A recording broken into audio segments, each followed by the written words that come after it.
अच्छा बेटे डाउट्स कुछ देख लो टेस्ट दे, ठीक है। कहता जी लाइनस आ है 3, एक कनकरेंट है ए लभना, ठीक है। एक तो मैथड है कि कनकरेंसी का मतलब होंगे कि तीनों लाइना एक पॉइंट चो पास करन, ठीक है।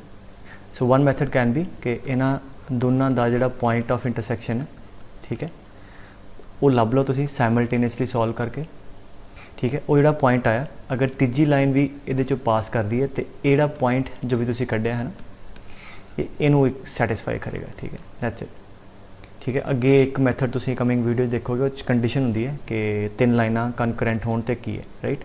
सो फिलहाल की कर सकते दोनों को सॉल्व करके get the point of intersection, ठीक है। एंड वो पॉइंट ऑफ इंटरसैक्शन है दैट विल सैटिस्फाई दिस, जैसे तुम सैटिस्फाई कराओगे तो उतो तुहाडे को ए आ जाऊगा, ठीक है। सो इनू तुसी एवें कर लियो। फिर कहता the distance between the orthocentre and circumcentre of the triangle, ठीक है। सो 0 0 एक वर्टेक्स, ठीक है, एक क्या 0A, एक क्या B0, ठीक है। सो क्लियरली नज़र आ रहा है ट्रायंगल इज राइट एंगल, तो राइट एंगल आ गया तो सरकम सेंटर होएगा हाइपोटेन्यूज द मिड पॉइंट, ठीक है। तो दैट इज़ B/2, A/2, ठीक है। इन्हों का मिड पॉइंट ले लिया, ठीक है। क्योंकि राइट एंगल ट्रायंगल है तो ऑर्थो सेंटर हो जाएगा पॉइंट जो राइट एंगल है ऑर्थो सेंटर हो जाएगा। दिस सरकम सेंटर तो डिस्टेंस लभ लो, ठीक है। डिस्टेंस फार्मूला √, ठीक है, B²/4 plus A²/4 that is √, A² plus B²/2, ठीक है। ओके, अगे कहता है कि x1 x2 x3 GP च तो y1 y2 y3 GP च with same common ratio. Then जो 3 पॉइंट है x1 y1 x2 y2 x3 y3 कि ना मतलब आप वेख लाँगे कि आता स्ट्रेट लाइन आऊगा, ठीक है। मान लो स्ट्रेट लाइन ना आता तो अगे तुम इलिप्स वगैरह की इक्वेशन पढ़ लेंदे तो ये ऑप्शन भी तुम सर्च कर सकते थे, बट फिलहाल की है one of the things that I would say कि उन्हें जनरल गल की है तो तुम चूज़ कर लो x1 x2 ले लो 1 2 4, ठीक है। सिमिलरली y1 y2 y3 भी कोई GP च ले लो, ठीक है, पर्टिकुलर केस ले लो और फिर देख लो कि चाहते हैं। बट अगर जनरल सॉल्व करना है तो पहला point x1 y1 x1 x1 मान लो, ठीक है। x1 x2 x3 GP च तो x1 x1 हो गया, x2 कितना हो गया x1 r, x3 हो गया x1 r²। इदां ही y1 हो गया y1, ठीक है, y2 हो गया y1 r एंड y3 हो गया y1 r²। सो जो पॉइंट्स है थोड़े को की आ गया x1 y1, b आ गया x1 r and y1 r, ठीक है, c आ गया x1 r² and y1 r², ठीक है। ना फॉर कोलिनियरिटी मतलब स्ट्रेट लाइन तो लाई कर दिया जिमें तो मैं वीडियो दसा चेक द स्लोप्स। तो स्लोप ऑफ AB जिस y2 minus y1 y1 common r-1 and x2 minus x1 x1 common r-1 ये स्लोप आ गई थोड़े को y1/x1 A तो B दी, यदि B तो C की स्लोप चेक कर लो। हाँ जी, that is y2 minus y1 भी कॉमन तो r भी कॉमन, ठीक है। कितना बचे r-1, इदां ही x2 माइनस x1 करोगे x1 कॉमन r भी कॉमन r-1, ठीक है। सो आ गया सारा, तो कितना आ गया भी y1/x1। सो क्लियरली दोनों दी स्लोप सेम आ गई, ये मतलब ये तीनों पॉइंट जोड़े है दो सैगमेंट की स्लोप सेम है, मतलब तीनों ही पॉइंट जोड़े वो कि स्ट्रेट लाइन च। अगर स्लोप अड अड होंगी पुत्र तो फिर स्ट्रेट लाइन नहीं सी होनी, फिर then we have to look for the other options, right. ना ये कहता कि a line parallel to x axis is drawn through the point of intersection of these two lines. ना दो लाइन है आ वालियां तो इन्हों का पॉइंट ऑफ इंटरसेक्शन एक लाइन ड्रॉ की but parallel to x axis, ठीक है। So parallel to x axis draw की है तो यहो जी कुछ लाइन है, तो ये मतलब we need to get this point. और कोई भी लाइन बेटे एक्स के पैरेलल की इक्वेशन की होंगी y equal to its y coordinate, ठीक है। अगर पॉइंट x1 y1 आया so y equal to y1 is the equation of line, so we need to get the y coordinate. तो की करिए दोनों लाइनों तो यदा y कोऑर्डिनेट कर लो, ठीक है। किमें कढ़ांगे सैमल्टेनियसली सॉल्व करके x नू एलिमिनेट कर दिए, ठीक है। ax plus 2by plus 3b, ठीक है। तो दूजी लाइन केड़ी है bx minus 2ay minus 3a equal to 0। So आप x खत्म करना, ठीक है। तो आप की करिए इनू b ना मल्टीप्लाई कर दिए, ठीक है। और इनू ए दे नाल और की करिए माइनस कर दिए सो दैट एक्स उड़ जाए, इतने प्लस प्लस आ जाएगा। तो दिस गोज ऑफ, सो की आ गया 2y common A square plus B square plus 3 times A square plus B square equal to 0। Factorise कर लो, इतों A square plus B square common आ गया, ठीक है। माइंड माई हैंड राइटिंग, ठीक है। सो इक्वल टू 0, सो आ तो नॉन जीरो नंबर है sum of square, so therefore कितना आ गया y equal to -3/2, that is line parallel to x axis, ठीक है। और y इक्वल टू -3/2 कितों होगी, नीचे हो जाएगी इधरों, ठीक है। तो x एक्सिस तो पैरेलल और नीचे, so 3/2 distance below the x axis, ठीक है पुत्र। अगे कहना the base of the triangle is this, ठीक है, and it is equilateral triangle. I guess question तुसी कीता भी होया, ठीक है। तो if the vertex of the triangle is this, उन्हें वर्टेक्स ही देता है ना। इतने क्वेश्चन हो सकता है उन्हें कुछ किया नहीं कि वर्टेक्स केड़ा, no this might be this vertex, this might be that vertex, this might be the other one. ना हाउ कम आई नो कि आही वाला 1,2 अगर तो इन्होंने दोनों वर्टिसेस चो कोई होंदा तो ए पॉइंट एदी इक्वेशन को सैटिस्फाई करना सी। सो 1 2 चैक करो, 1 + 2 8, वो क्लीयरली 9 के बराबर नहीं। यदा मतलब आ वर्टेक्स गिवन है ना ही आ है तो ना ही आ, तो मतलब that has to be the opposite vertex, ठीक है। इतों आ कंक्लूड कर लिया। नाउ उन्हें लेंथ पूछी है, तो बड़ी simple question of perpendicular distance इस पॉइंट का इस लाइन तो परपेंडिकुलर डिस्टेंस कर लो, वो डी आ जाएगा। आ लेंथ एल मान लो, so we know that this is 60, so perpendicular by L is equal to sin 60। इतों थोड़े को डी एल आ जाएगा, sorry. So let us calculate the first, ठीक है, समझे गल। सो परपेंडिकुलर डिस्टेंस, वेट, ठीक है। Now let us calculate the distance of this point from this. तो पहले तो लाइन प्रॉपरली लिखी था, याद है। So point the distance of mod 3 + 8 - 9 divide by √3 square 4 square 5, ठीक है। -1 3 2/5 आ गया, ठीक है। So this is 2/5। So L/D is D/L is equal to sin 60, ठीक है, दैट इज़ √3/2। सो L आ जाएगा थोड़े को, दैट इज़ इक्वल टू 4/5 √3, ठीक है। और इतने सारे ऑप्शन आज √3 ऊपर है तो रैशनलाइज कर लो, √3 3 आ जाएगा। सो 5 3 15, 4/15 √3, देख लो कुछ है हो जाएगा, यस, ठीक है। ऑप्शन के हिसाब ਨਾਲ मैच कर लिया, ठीक है। एंड कहना जी एक लाइन है पुत्र 1,3 ते 2,7 दो पॉइंट है, the straight line this divide the segment joining this. तो एक लाइन आ कितने होएगी ना, एक लाइन तो विचों कितने जान दी वाली, कहते जी आ लाइन है आ वाली एक किहड़ी रेशो च कट कर दी, तो ठीक है। मान लिया रेशो के रेशो 1 है, ठीक है। के रेशो 1 है तो आ वाला पॉइंट कर लीए सैक्शन फॉर्मूला ला के, और ए वाला पॉइंट फिर ये इक्वेशन लाई करा दो, समझ आई गल।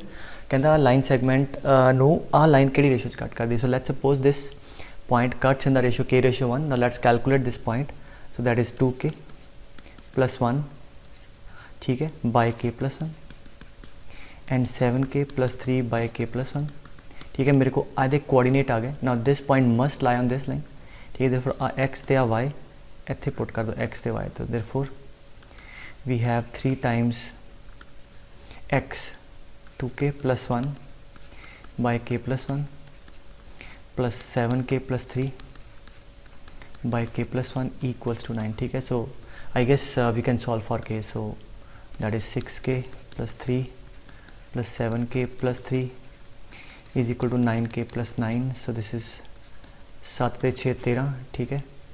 तो यह इधरों आ गया -2 4k 6, तो इधर आ गया थोड़े को 3, therefore k is equal to 3/4, ठीक है। Therefore this ratio is k ratio 1, that is 3/4 ratio 1, that is 3/4, ठीक है। So we have the option. वो कहना जी find the equation of locus, ठीक है। A1 B1 पॉइंट है, A2 B2 पॉइंट है, find out the equation of locus equidistant from this 2 point. तो ठीक है, तो मैं वीडियो भी कराया क्वेश्चन है जो कि let the point be x, y, condition की है एज अ डिस्टेंस ते आर डिस्टेंस बराबर, ठीक है, बस डिस्टेंस इक्वेट कर दो। सो कितना होएगा, a1 b1 है under root of x minus a1 square plus y minus b1 square. ठीक है, डिस्टेंस इतना इक्वेट करके स्क्वायरिंग करती पुत्र, x minus a2 square plus y minus b2 square. You got the idea. Distances मैं equate करते, condition locus च की होंदा जिहड़े पॉइंट लोकस चाहिए एक्स वाई एच के मनो। ठीक है, उसके बाद कंडीशन ला दो राइट। सो हुण स्क्वेयरिंग खोल दो, कितना आ गया x1 square plus a1 square minus 2ax1 y square plus b1 square minus 2by1 is equal to x square a2 square minus 2ax2 two इत्थे भी गलत लिखा मैं a1x b1। ठीक है, and y square plus b2 square minus 2b2y। Now की कटिया गया x square y square cut गया। ठीक है, और नाउ टर्म्स कट्ठियाँ करनी बस। ठीक है, सो की करिए आड़ी टर्म्स हैं सारियां खब्बे बने लै जाइए। माइनस 2ax1 उधर आके आएगा प्लस 2ax1, इधर कितना minus 2 what I am doing minus 2a1x इधर। ठीक है, इधर a2 आना सी, करेक्ट कर लो, माइनस 2a2x। ठीक है, सो अभी हो गया, इधर आके आएगा 2b1y। ठीक है, माइनस 2b2y। यस हम ठीक है, प्लस हाँ जी होर a2 square plus b2 square आ वाली इधर आ जाएंगे minus a1 square minus b1 square equal to 0। आ थोड़े को लोकस आ गया ना। लोकस वो कहता जी आ वाला है a1 minus a2, locus is this, तो उन्होंने प्रॉपरली लिख लिया आप। ठीक है, की है 2 भी कॉमन x भी कॉमन a1 माइनस a2, 2 भी कॉमन y भी common b1 minus b2 plus a2 square plus minus a1 square minus b1 square is equal to 0। क्योंकि लोकस ਇਹੋ ਜਿਹਾ ਸਾਡਾ आ रहा है और ਇੱਥੇ x ਦੇ ਅੱਗੇ a2 माइनस a1 है। ठीक है, बट 2 नहीं है ना, तो 2 ना डिवाइड कर दो थ्रू आउट, 2 ना डिवाइड कर दो। आह असी लोकस कर लिया, बट वो कहता जी लोकस आ वाला है की है x into a1 minus a2 plus y into b1 minus b2 plus c equal to 0। तो कहता c लभो, तो क्लीयरली आ तो बिल्कुल बराबर है, आ भी बिल्कुल बराबर है, मतलब आ जो नंबर है आ सी होएगा। So C is what half of a2 square plus b2 square minus a1 square. ठीक है, सो कहता जी consider the point 4,1 x4 y1 it undergoes the following transformations. एक लाइन है y equal to x, reflection in y equal to x, and you know 4,1 की reflection कितनी आएगी 1,4। ठीक है, एच के दी y इक्वल टू x की एच होंगी हरेक च नहीं होंगी। ठीक है, सो हुण इहदा काम खत्म हो गया। पहली ट्रांसफॉर्मेशन के बाद आ वाला पॉइंट चला गया। फिर कहना translation through a distance 2 units long the positive x axis. So positive x axis के लॉन्ग इनू घुमा दो, मतलब मूव करा दो, तो कितना डिस्टेंस 2 डिस्टेंस। सो इन्ना की होएगा y कोऑर्डिनेट तो सेम रहेगा, x जिन्ना 2 ऐड हो जाएगा, तो कितना बन जाएगा नवा पॉइंट 3,4। ठीक है, एक तो ऑलरेडी सीगा, इत्थों आ लेंथ 1 सी जमा 2 3 होगी, y तो सेम रहा। ठीक है, फिर कहते projection on x axis, projection मतलब होंगे परपेंडिकुलर। सो परपेंडिकुलर करांगे तो लाइक एक्स सेम रहा, y 0 हो जाना, so this is 3,0, then the coordinate of final position is 3,0। ठीक है, ओके, वो कहता है कि the line is drawn perpendicular to this।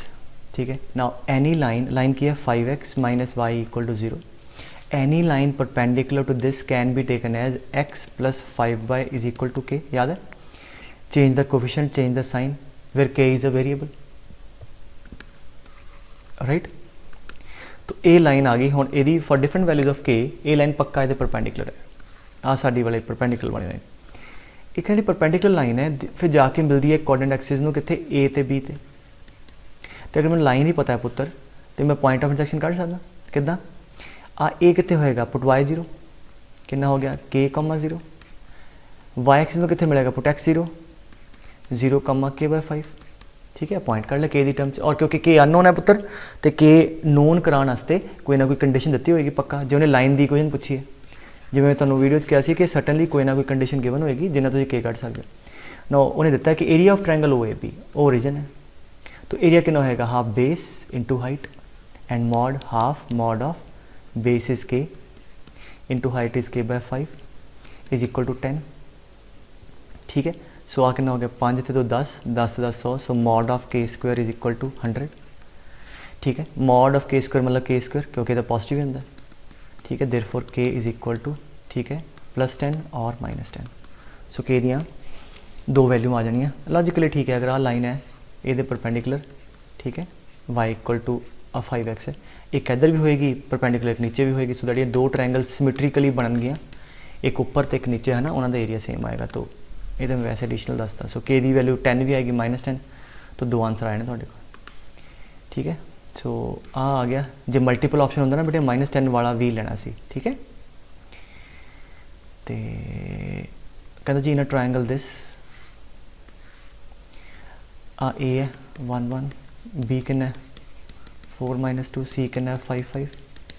The equation of internal bisector of angle A, right. So we have discuss so much about that. जो bisector है जो opposite side में जिथे मिलता है ए पॉइंट कि रेशो कट करता है in the ratio of the हाँ जी एडजेसेंट कॉरस्पॉन्डिंग साइड। सो आ वाली लेंथ कढ़ लो, इन्हों से डिस्टेंस मतलब आ ए बी रेशो ए सी होंगे। सो मैं हिंट देता है तो की करो ए डिस्टेंस कट के आ लेंथ आ जाएगी A B, A distance cut के ए सी आ जाएगी, और रेशो आ गई, फिर सैक्शन फॉर्मूला ला के डी आ जाएगा, तो डी पॉइंट आ गया, फिर 2 पॉइंट फॉर्म के नाल ए दी इक्वेशन आ जाएगी। ठीक है, that was the layout of this. ठीक है, so let's move to next problem. कहता जी the line this passes through the point of intersection of these two. ठीक है ना, प्रीटी सिंपल। अब दोनों लाइना पता ही है, अगर दोनों लाइना पता है बेटे तो यदा मतलब इन्हों का पॉइंट ऑफ इंटरसेक्शन आ जाएगा। सो जी आ लाइन है इन्हों के पॉइंट ऑफ इंटरसेक्शन चो जाती है, तो let us do one thing के पॉइंट ऑफ इंटरसेक्शन कर लो और उन्होंने सैटिस्फाई करा देंगे। सो 2x - 3y इक्वल टू 1। सो इनू 3 ना मल्टीप्लाई कर दिया, so 3x + 3y equal to 9। So let us add them up, 5x equal to 10, x equal to 2। So x coordinate 2 आ गया point of intersection, when x coordinate is 2, y coordinate is 1, so the point of intersection is 2, 1, and that because आ line इन्होंने दोनों दे ठीक है की जाती है इंटरसैक्शन जाती है पुत्र, तो यदा मतलब 2, 1 पॉइंट है यदि इक्वेशन नू सैटिस्फाई करेगा इतने 2 1। सो देयरफॉर एक इक्वेशन आ गई 2/a + 1/b equal to 1। This is one relation we have. ठीक है, फिर कहता दूजी चीज़ कि आड़ी लाइन है ये पैरल है, यदा मतलब जिन्नी यदी स्लोप है उन्नी यदी स्लोप है, यदी स्लोप 1 है, मतलब इस लाइन की स्लोप भी 1 होएगी, तो स्लोप कितनी है minus coefficient of x which is 1/a by coefficient of y which is 1/b, तो आ यदि स्लोप आ गई that is equal to +1। Therefore दूसरा रिलेशन आ गया a, इनफैक्ट लोड ही नहीं सी, why I am doing this, a + b = 0। तो अगर a + c पूछा होंगे 0 आ गया, बट अगर a, b लिखा होंगे a b की वैल्यू घटानी होंगी, ठीक है, फिर अपन लोड सी। ठीक है, I unnecessary solve that, but actually question इन्ना सीधा नहीं पूछोगे। तो अगर a + b आ गया, a b एक रिलेशन आ गया, a b दूजा रिलेशन, ठीक है, तो a तो b इन्हों सैमल्टेनियसली सॉल्व करके आ जाओगे। सो मतलब क्वेश्चन कुछ और भी पूछ सकते हैं ना कि जब पूरी थोड़े को a b आ गया तो लाइन पता हो गई, लाइन पता चल गई, तो फिर होर भी कोई चीज़ अगर पूछी होंगी तो कट सकते सी, बट अगर a + b ही पूछा होंगे तो फिर ए तो ही आ जाना सी। ठीक है, it was not required what I have done totally. ठीक है, ओके, कहते the variable line this such that this, तो वेरिएबल लाइन का मतलब हो गया पुत्र ए तो बी वेरिएबल है, and you no it is given in intercept form. हो गया a, 0, दिस इज 0, b। ठीक है, such that a + b = 10, and locus word सुनते ही दिमाग से आता कि यार वेरिएबल है तो ए बी आप खत्म करने। ठीक है, स्टार्ट कितों करना, जो लोकस चाहिए उत्थों शुरू करो। The locus of the midpoint of the segment of the line intercepted between the axis. तो ठीक है, आ हो गया जी segment intercepted between the axis, ये midpoint the locus. So let this point be h, k, therefore h is equal to हाँ जी a + 0/2 मिड पॉइंट तो जो कंडीशन है वो लाओ, एंड b + 0/2, देयरफॉर a आ गया 2h एंड b आ गया 2k। ठीक है, नाउ कंडीशन की दी है पुत्र a + b 10, ये मतलब तो a और b वेरिएबल सी, दुश्मन खत्म करो। ठीक है, इतों पुट कर देते तो 2h + 2k = 10, therefore h + k = 5, therefore x + y = 5। ठीक है, दैट्स इट। ਕੀ ਹੁੰਦਾ ਸੀਗਾ, ਜਿਹਦਾ ਲੋਕਸ ਚਾਹੀਦਾ ਪੁਆਇੰਟ ਆਇਡੈਂਟੀਫਾਈ ਕਰੋ, ਲੋਕਸ ਚਾਹੀਦਾ ਮਿਡ ਪੁਆਇੰਟ ਦਾ। ਵੇਰੀਏਬਲ ਕਿਹੜੇ ਕਿਹੜੇ, ए बी चेंज करोगे तभी तो, क्योंकि a plus B variable line भी लिखता, ਇਹਦਾ मतलब ए बी और बी वेरिएबल हो गए। ठीक है, गल खत्म इत्थे। तो ਇਹਦਾ मतलब ए और बी खत्म करने आप। ठीक है, सो और फिर वेरिएबल उड़ाते जिदा लोकस चाहिए वो रिलेशन कर लिया। Let L be the straight line through this. ठीक है, ये तो लाइन जा रही है and making an angle, this angle theta which is tan inverse 3, मतलब tan थीटा कितना हो गया 3। ठीक है, और tan थीटा स्लोप होंगी है, मतलब स्लोप 3 है वो। So slope is 3, point we know, therefore इत्थों लाइन की इक्वेशन आ जाएगी। Straight line L making this, then L pass तो एल काट लो। ठीक है, एल की आ गई y -12 is equal to 3 times x -4। This is the equation of line. फिर कहते जी ये लाइन है पुत्र, वो किहड़े पॉइंट से पास कर दी, तो चेक कर लो जो भी पॉइंट सैटिस्फाई कर गया इस लाइन में। सो अगर ये लाइन किसी इन्हों चो एक चो पास करती होगी, वो पॉइंट यदि इक्वेशन को सैटिस्फाई करेगा। सो यू कैन चेक जिमें 0 0 है, x 0 y 0 -12 आ भी 0 हो गया, इज इक्वल टू -12 सैटिस्फाई कर गया। इसका मतलब ये ओरिजिन च जाएगी। ठीक है, मल्टीपल चॉइस हो तो एक अद्धा पॉइंट हो भी दे सकते। Triangle this has a vertices this. ठीक है, ए है। ठीक है, 3,4 एंड ओके कोऑर्डिनेट ओके सी चाहिए एंड ऑर्थो सेंटर कितना होता 2,4। आई गेस मैं प्रॉपर्टी भी लिखाई थी तुहानूं सीधी सीधी। तो ए बी सी ट्रायंगल का ऑर्थो सेंटर एच है, तो की करो ए बी एच ट्रायंगल का as a new problem orthocentre कर लो। सो ए बी एच ट्रायंगल का ऑर्थो सेंटर सी होएगा। सो what you need to do, simply A B H triangle का ऑर्थो सेंटर करना, ऑल्टीट्यूड्स कट के पॉइंट ऑफ इंटरसेक्शन चाहिए। ठीक है, दैट्स इट। ठीक है, ओके पुत्र, सी यू नेक्स्ट क्लास।